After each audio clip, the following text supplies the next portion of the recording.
खोला के बहारी हो भोला बाबा खोला के बहारी हो भोला बाबा खोला के बहारी आइलो हम तोरा देखो दुआहारी सुनो हो बाबा दिल के कोटा से शादी कराई दे लगन लगाई दे जल चढ़े बतोरा लोटा से शादी कराई दे लगन लगाई दे जल चढ़े बतोरा लोटा से शादी कराई दे लगन लगाई दे जल चढ़े बतोरा लोटा से हो भोला बाबा खोला के बहारी आइलो हम तोरा देखो दुआहारी सुनो हो बाबा दिल के कोटा से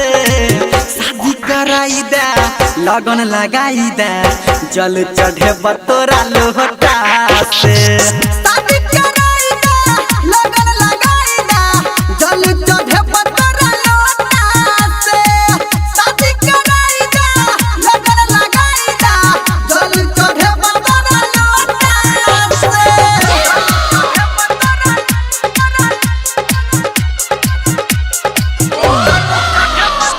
DJ Sumit Satish Rema.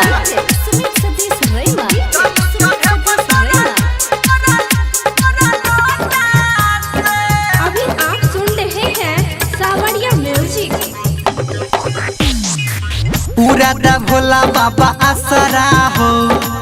तोरा ने कहब त क्या करा हो तोरा ने कहब त क्या करा हो कहिया लिखल कपार में छै देख के कह कनी पतरा हो देख के कह कनी पतरा हो हे करो न देरी हमारा बेरी करो न देरी हमारा बेरी करी दे काम हमर छोटा से शादी कराई दे लगन लगाई दे जल चढ़े बतोरा लोटा से शादी कराई दे लगन लगाई दे जल चढ़े बतोरा लोटा से शादी कराई दे लगन लगाई दे जल चढ़े बतोरा लोटा से जल चढ़े बतोरा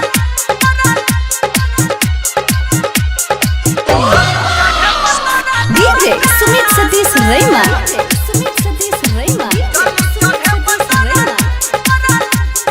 Singing by Dharmender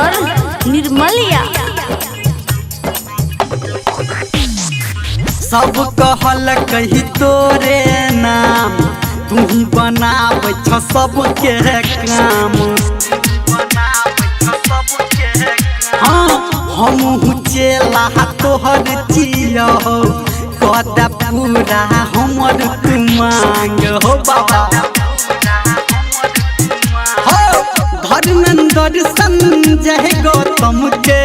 निर्मलिया हसन जय गौतम के बाबा निकाल तू बेटा से शादी कराई दे लगन लगाई दे जल चढ़े बतोरा लोटा से शादी